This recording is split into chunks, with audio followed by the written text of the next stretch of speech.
In Buddhism, we know there are 6 realms, according to Lord Buddha, that we can take rebirth in.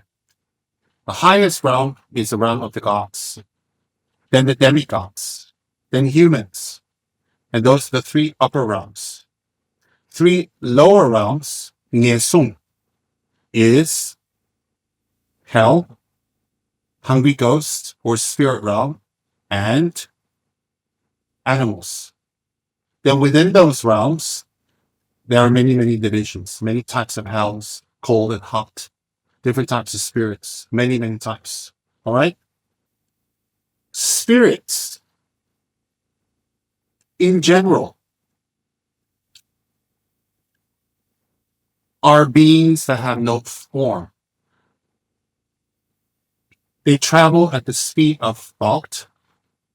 They can pass through physical material objects like walls and doors.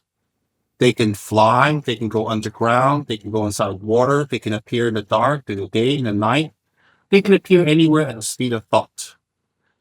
So what happens is, spirits, the main cause is miserliness and selfishness. So when a spirit takes rebirth from miserliness or selfishness, then they abide in that state. It could be for hundreds of years, even thousands of years. Some spirits take rebirth due to a lot of anger. Before they die, something was done to them that made them very angry. Or some spirits take rebirth as spirits because something violent was done to them, or something unfinished was done, or they have a lot of attachment towards wealth or some possession, or towards a room, or towards a person. There are many, many, many reasons why beings take rebirth as spirits. Animals also can take rebirth as spirits, not just humans. And spirits, they live for varied lives. They can live for thousands of years, hundreds of years, even a few minutes. So what happens is, a spirit, when they take rebirth as a spirit, usually it's not from good causes. It's not from good motivation. It's not from good thinking. A spirit incarnation, or taking a rebirth as a spirit, usually is considered negative. So therefore, taking rebirth as a spirit is one of the 3 lower types of taking rebirth. So we call that Niesung. Okay? So I repeat, if you are very attached to a person, if you are very attached to an object, if you're very attached to a place, a concept, some form of tangible material items, then when you die, the last thing you think of is that item. So you take form of a spirit to go hang around that object, or to protect that object, or to be near that object. And if anyone gets in your way, some spirits can be quite ferocious, they can be quite damaging, or they can create harm. So let's say a spirit has died and they're living inside a house.